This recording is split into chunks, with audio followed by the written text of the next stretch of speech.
मित्रों जय माता दी। आप देख रहे हैं धर्म शिक्षा। मित्रों ऊपर आपने बिल्कुल सही पढ़ा है। अगर आप सिर्फ और सिर्फ 2 मिनट का समय अपने लिए निकालेंगे, जिस समय आप सुबह में उठते हैं उसमें बस आपका 2 मिनट चाहिए, इससे आपको जीवन में हर प्रकार की सफलता की प्राप्ति होगी। हर प्रकार की सफलता मतलब कैसी सफलता? बिल्कुल इस वीडियो में यहाँ पे अंधविश्वास की बात कोई भी नहीं हो रही है। सफलता उसी प्रकार की प्राप्त होगी आपको जिसके लिए आप मेहनत कर रहे होंगे, जिसके लिए आप जी जान से लगे पड़े होंगे, लेकिन किस्मत का साथ नहीं मिल रहा था। तो किस्मत का साथ आपको मिलेगा बस, लेकिन मेहनत तो आपको अब भी करना है। मेहनत से बिल्कुल भी पीछे नहीं हटना है। बिना मेहनत के कुछ भी नहीं होता। अगर आप बिना मेहनत के सफलता प्राप्त करना चाहते हैं तो इस वीडियो को अभी से यहीं से छोड़ दें।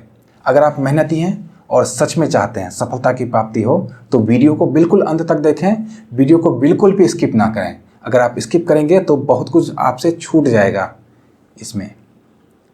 तो आइए जानते हैं। वीडियो पसंद आए तो वीडियो को लाइक भी करें। अगर मुझसे बताने में, कुछ भी समझाने में छूट गया हो, कुछ रह गया हो या आपके कुछ समझ नहीं आया होगा तो निसंकोच कमेंट बॉक्स आपका है, कमेंट बॉक्स में हमसे पूछें। मैं आपको निश्चित तौर पर मदद करूंगा, बताऊंगा। मुझे पूरी उम्मीद है सबसे पहले कि आप मेहनती हैं और अपने जीवन में सफल होना चाहते हैं, सफलता की प्राप्ति करना चाहते हैं, तभी आप इस वीडियो को देख रहे हैं। मित्रों सफलता की प्राप्ति हर कोई चाहता है। हर कोई चाहता है अपने जीवन में धनवान बनना, लेकिन क्या सभी लोग बन पाते हैं? नहीं, सभी लोगों को इसमें सफलता की प्राप्ति नहीं होती है। अब कुछ लोग सोचेंगे कि हर लोग तो पैसे के पीछे भागा ही जा रहा है, हर कोई सफल ही होना है, सबको बिल्कुल टॉप पे ही पहुंचना है। ऐसा हो भी क्यों ना, क्योंकि हर जगह धनवान व्यक्ति की ही पूछ होती है। धनवान व्यक्ति या सफल व्यक्ति जहाँ कहीं भी जाते हैं सभी उनका मान आदर करते हैं, चाहे अपने हो या पराये हों। लेकिन वहीं एक असफल व्यक्ति, एक निर्धन व्यक्ति जब कहीं भी जाता है उसका मान आदर नहीं होता।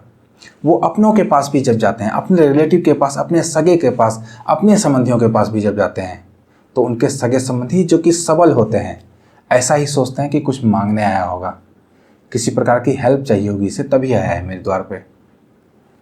तो ये फर्क होता है सफलता और असफलता में, धन और निर्धन में। इसी वजह से हर कोई व्यक्ति आज के इस कलयुग में सफलता चाहता है और धनवान होना चाहता है, और इसमें कोई बुराई भी नहीं है। चाहना ही चाहिए। भगवान भी ऐसा ही कहते हैं, शास्त्रों में भी ऐसा ही है कि आपको अपने सफलता के लिए प्रयासरत बिल्कुल रहना चाहिए, सफलता की प्राप्ति करनी चाहिए। तो मैं यहाँ पे बात कर रहा था कि हर किसी को सफलता की प्राप्ति नहीं हो पाती। ऐसा आपने कभी सोचा है क्यों ऐसा होता है? नहीं सोचा है तो सोचिए। कुछ लोग कहेंगे यहाँ पे कि मेहनत में कमी होती है तब ही सफलता नहीं मिलती है। कहीं पे मैंने लिखा भी देखा था कि सफलता बस इतना ही बताती है कि मेहनत ढंग से नहीं हुआ है, ठीक प्रकार से नहीं हुआ है। ठीक है, ये अपनी बात जगह पे सही है, लेकिन हमेशा ऐसा नहीं होता। मैं किसी राजनेता का नाम नहीं लेना चाहूँगा, लेकिन आप अपने मन से सोचिएगा जरूर। कोई एक राजनेता है, वो बिल्कुल सत्ता के शिखर पे है, ठीक है, अच्छे वक्ता हैं, अच्छे पॉलिटिशियन हैं, लेकिन क्या उनसे अच्छे वक्ता देश में नहीं हैं? होंगे। क्या उनसे ज़्यादा मेहनती नेता देश में नहीं हैं? होंगे। क्या उनके जैसा अवसर किन्हीं और को नहीं मिला? मिला था, कईयों को मिला था, लेकिन सही वक्त पे सही चीज़ बोलना ये सबसे नहीं हो पाया। सही वक्त पे सही चीज़ करना सबसे नहीं हो पाया, तो वो सभी वहाँ पे नहीं पहुँच पाए जहाँ पे वो पहुँच गए। यही मैं फ़र्क आपको बताने वाला हूँ। मेहनत सभी कर रहे हैं, सभी लगे पड़े हैं, लेकिन ज़रूरत है सही टाइम में सही जगह निशाने पे तीर लगे, तब जाके काम होता है। और सही टाइम और सही निशाना इंसान को कैसे पता लगता है? उसमें मदद करते हैं भगवान उनकी, सही चीज़ सही पता करने में। हमारा जो कलयुग है एक भूल भुलैया है। कलयुग में जो भी परिसर है वो भूल भुलैया है। भूल भुलैया आपने जरूर देखा होगा कभी ना कभी अपने जीवन में। हमें पता नहीं होता किधर जाना है, हमें चारों तरफ रास्ता ही दिखता है, लेकिन आगे जाके रास्ता बंद होता है। जिन पे भगवान की कृपा होती है वो भी उस भूलभुलैया में ही चलेंगे, लेकिन वो बिल्कुल ऐसे जाएंगे कि मंजिल तक पहुंच जाएंगे, और आप नहीं पहुंच पाएंगे। आपकी बात नहीं कर रहा हूँ, कोई और व्यक्ति नहीं पहुंच पाएंगे। ऐसा हो जाता है। बस भगवान की कृपा इस कारण चाहिए होती है कि सही रास्ता आपको दिखाते रहें। वो चलना आपको ही है, मेहनत आपको ही करना है, नंगे पैर आपको दौड़ना है, लेकिन भगवान सिर्फ रास्ता दिखाएंगे। एक बार जिनको भगवान रास्ता दिखा देते हैं उसको फिर सफल होने से कोई नहीं रोक सकता। मान लीजिए दो व्यापारी हैं, दो व्यापारी नहीं, यहाँ पे मैं कहना चाहूँगा दो बेरोजगार व्यक्ति हैं। दोनों के पास 1-1 लाख रुपये हैं, ठीक है। दोनों बहुत ही ज़्यादा मेहनती हैं और किसी को ठगने वाले नहीं हैं, बिल्कुल अच्छे इंसान दोनों हैं। दोनों मेहनती हैं, दोनों एक ही इलाके में रह रहे हैं, एक ही जगह में रह रहे हैं। दोनों ने कुछ व्यापार करने का सोचा। एक ने मान लीजिए किराने का दुकान किया, एक ने कपड़े का दुकान किया। एक के मन में आया कि मैं किराने का दुकान करूं तो मुझे फ़ायदा होगा, एक के मन में आया कपड़े का दुकान करूं तो मुझे फ़ायदा होगा। लेकिन दरअसल में उस जो क्षेत्र में कपड़े का दुकान अगर होता तो वो चल जाता, किराने का दुकान नहीं चलेगा। ऐसा इंसानों को पता नहीं होता। कई बार लोग आंकने में गलती करते हैं जब भगवान की कृपा नहीं होती है। तो किराने का दुकान जिस व्यक्ति ने किया वो भी बहुत मेहनती था, उसका किराना दुकान नहीं चला, पूंजी भी बर्बाद हो गया, फिर से घर में बैठ गया। जो कपड़े का दुकान किया उससे फ़ायदा होने लगा, दिन दुगुना रात चौगुना वो बढ़ते चला गया। ये होती है भगवान की कृपा। अब दोनों मेहनती थे, दोनों के पास पैसे थे, दोनों बिजनेस भी करना चाहते थे, लेकिन सफलता एक को ही मिली। क्यों मिली? क्योंकि भगवान की कृपा उस पर थी। और भगवान की कृपा कैसे प्राप्त की जाए उसके लिए ही मैं आपके लिए वीडियो लाया हूँ। बस सुबह सुबह आपको 2 मिनट का समय चाहिए। क्यों चाहिए, कैसे चाहिए, आइए मैं आपको बताता हूँ। मित्रों, जब भी आप सुबह में सो के उठते हैं उस समय हर कोई व्यक्ति जीवन में सफलता की प्राप्ति के लिए एक नई ऊर्जा के साथ उठता है और फिर से दिन भर काम में अपने लगा पड़ा रहता है।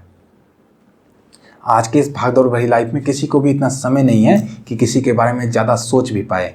ये बात बिल्कुल सच्चाई है और इसमें कोई बुराई भी नहीं है। अपने काम में लगा ही रहना चाहिए। किसी और की चुगली करने से अच्छा है, किसी और की शिकायत करने से अच्छा है, किसी और का बुरा चाहने से अच्छा है अपने काम में आप लगा रहिए, ये अच्छी बात है।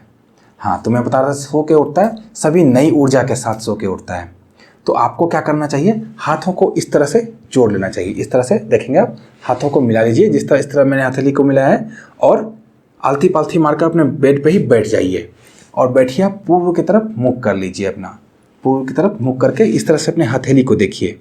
हथेली का जो ये भाग होता है ना, यहाँ जैसे जुड़ा हुआ है, यहाँ और यहाँ बीच का हिस्सा और नीचे का हिस्सा, इन तीनों हिस्से को ध्यान देना है। और ध्यान देने से पहले मंत्र कौन सा बोलना है? मंत्र बोलना है कराग्रे वसते लक्ष्मी।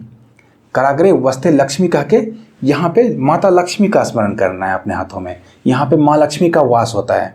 माँ लक्ष्मी धन की देवी, धन की कृपा तभी बनती है जब आप सुबह सुबह सबसे पहले माँ लक्ष्मी का स्मरण करें। कर मध्य सरस्वती, यहाँ पे जो अपना हाथ का मध्य भाग होता है वहाँ पे माँ सरस्वती का निवास होता है। अब सरस्वती क्यों चाहिए आपको? सरस्वती बुद्धि की देवी हैं, वाणी की देवी हैं। आप अच्छा बोल पाते हैं, सटीक बोल पाते हैं, सही बुद्धि आपकी लग पाती है धन कमाने के लिए या जो भी चीज़ आप चाहते हैं सफलता की प्राप्ति के लिए। तो माता सरस्वती का भी स्मरण माता लक्ष्मी की तरह ही बहुत ज़्यादा जरूरी है। अब कर मूले तु गोविंदा, यहाँ मूल भाग में भगवान गोविंद, भगवान कृष्ण का आपको स्मरण करना है। प्रभाते कर दर्शनम, इनका सुबह सुबह दर्शन करना चाहिए। एक बार मैं मंत्र आपको सीधा सीधा बता देता हूँ। कराग्रे वस्ते लक्ष्मी, कर मध्य सरस्वती, कर मूले तो गोविंद, प्रभाते कर दर्शनम।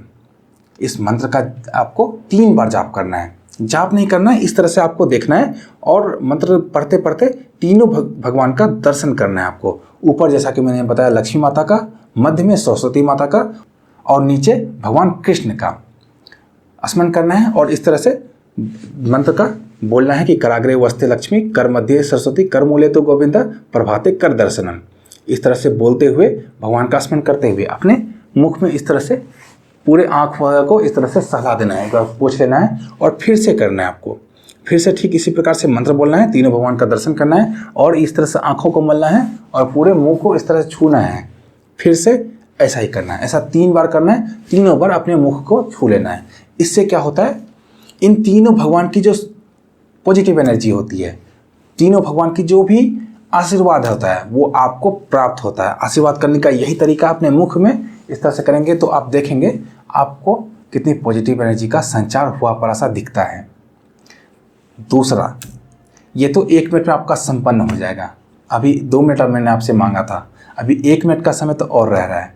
वो 1 मिनट का समय आपको करना है क्या, जब ये आपने कर लिया, अब आप बेड से नीचे पैर रखेंगे।